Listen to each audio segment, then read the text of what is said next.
चुका नहीं। भगवान कृष्ण की सारी सेना कौरवों के बजाय कौरवों के साथ उनका अगर कौरवों के 100 भाई में से 100 मरे तो 100 मरे वो अपना युद्ध के कारण से मरे होंगे, लेकिन भगवान के मन पे तो ये अंदाज लगा लो, उनकी इतनी बड़ी सेना, उनके सेना नायक और ऐसी सेना जो जीवन भर उनको अजय बना के रखते थे, कभी भी भगवान कृष्ण में कोई युद्ध नहीं हारा। ऐसे में उनके सारे सेना नायक सेना कौरवों के साथ अपना जीवन पूरा करती है, लेकिन भगवान का मन कितना पक्का होगा, जिन्होंने कहा कि जिसका जन्म हुआ है उसके साथ कर्म जुड़ते हैं, और सबका समय आता है। तो अपनी सेना और सेना नायक को कभी मन में तो प्रश्न आता ही होगा कि कोई तो भगवान से कहेगा हम तो आपके आगे से सामने खड़े, हमने मर्जी थोड़ी चुनी, लेकिन आपके उस भाव के आधार पर आपने कहा सेना उधर रहेगी, हम इधर रहेंगे, हमने तो आर्डर का पालन किया। लेकिन भगवान के रथ संचालन करते करते उनके बड़े बड़े सेना नायक भी अगर शरीर छोड़ रहे होंगे तो भगवान की तरफ निगाह से देख लो कि भगवान के मन पे क्या बीत रही होगी। यही कर्मवाद के आधार पर भगवान अपना विराट व्यक्तित्व का जीवन भर अलग प्रकार से देखते रहे। इसी को हम भगवान कृष्ण को कालिया नाग में देखते हैं, इसी को महाभारत के भीषण युद्ध में पाते हैं, इसी को अन्याय के प्रति नरकासुर को मारने में पाते हैं, इसी को कदम कदम के पांडवों की व्यवस्थाओं के आधार पर धर्म मार्ग में चलने के लिए मैं आज के इस अवसर पर गीता जयंती की जब बात आती है, पवित्र गीता तो वाकई में इतना पवित्र ग्रंथ जिसमें सब कुछ है। गीता जी के लिए वाकई गीता से बढ़कर कोई ग्रंथ नहीं। अंतर्राष्ट्रीय गीता महोत्सव प्रदेश सरकार की तरफ से मनाने के लिए मैं हमारे अपने यशस्वी प्रधानमंत्री का जोरदार अभिनंदन करें, श्रीमान नरेंद्र मोदी जी, जिनके माध्यम से 2020 में शिक्षा नीति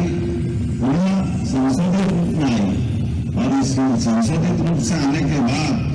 अब हमारे पाठ्यक्रम के अंदर भी हमें गर्व है, हमने गीता जी को भी महत्ता दी है और गोपाल कृष्ण की लीलाओं को भी महत्ता दी है। उनको हमारे आदर्शों से ही सीखना है, तो उसमें क्या आपत्ति हो सकती है। हमारे लिए धर्म के माध्यम से जीवन के मर्म को समझने के लिए मौका मिलता है। हम किसी की बुराई नहीं कर रहे, किसी के प्रति हमारा गलत भाव नहीं है, लेकिन सच्चाई की तरफ तो भाव होना चाहिए, अच्छाई की तरफ होना चाहिए, और समाज के साथ जुड़ करके ये जो सारा समाज मानता तो हमको क्या संकोच हो सकता है। इसलिए हमने तो इसीलिए भक्ति योग, ज्ञान योग, कर्मयोग सारी चीजों के सार अगर कहीं मिलता है तो गीता जी के माध्यम से मिलता है। और सच में गीता तो वो किताब है जो हर स्कूल के बस्ते के अंदर होना चाहिए, हर बच्चे के साथ होना चाहिए, ये हमारा सौभाग्य होना चाहिए। गीता जी के माध्यम से हमारी पीढ़ी, आने वाली पीढ़ी और खासतौर पर लाइफ बैलेंस करने के लिए वाकई अद्भुत जितना प्रैक्टिकल ज्ञान गीता जी देते हैं, कितना सुंदर वर्णन है। और ये 15वां अध्याय जिसका पारायण हुआ, इसको तो पुरुषोत्तम योग कहा गया है। 4 और अक्षर दोनों से भी ऊपर की है तो वो है पुरुषोत्तम। हम सब जानते हैं अक्षर हम रोज लिखते हैं, और 6 अक्षर के बीच में से भी उससे ऊपर बता दें। और भगवान की भी भगवान ने कैसी बात बताई कि मनुष्य आत्मा लेकर के परमात्मा से हमारा जीवन अलग होता है, लेकिन अलग होने वाले जीवन में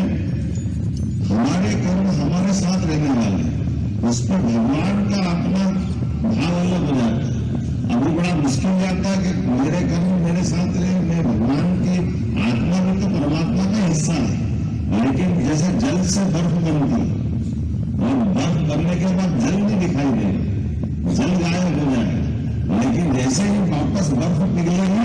फिर जल हो जाएगा, तो सारा कर्म बर्फ के खाते में जुड़ गया। भगवान की ऐसी बहुत सारी बातों के लिए ये पूरा मंच में हमारे सारे विद्वान संत भी विराजमान है, और मैं तो केवल आपके बीच गीता जयंती के इस अवसर पर आपको बधाई देने के लिए आया हूँ। हमारी सरकार ने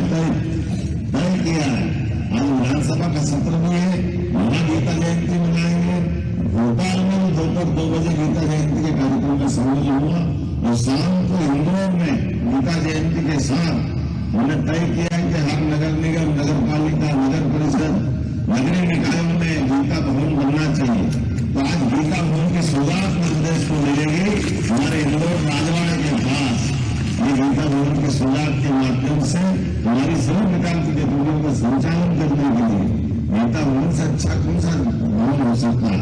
जहां पर हम अपने ऐसे सभी प्रकार के विचारों का प्रभाव भी देखेंगे। बच्चों के साथ साथ और बहुत सारी गतिविधियां चलेगी, लाइब्रेरी होगी, कंप्यूटर साइंस की शिक्षा की व्यवस्था होगी। कई कारण से इन सारी बातों को करने के लिए आज मैं आपसे थोड़ा जल्दी बोलते हुए विनम्रता के साथ आजादी की अनुमति भी चाह रहा हूँ, क्योंकि मुझे यहाँ से तुरंत विधानसभा के लिए 1 घंटा तो हेलीकॉप्टर मिल लेगा और वहां से विधानसभा तक पहुंचने के लिए हर हालत में 11 बजे के पहले मुझे पहुंचना रहेगा। तो मैं मान के चलता हूँ आप सबका प्रेम, स्नेह, आशीर्वाद बना रहेगा, महाराज जी का आशीर्वाद बना रहेगा और मेरी शुभकामना देते हुए मेरी बात को विराम देता हूँ।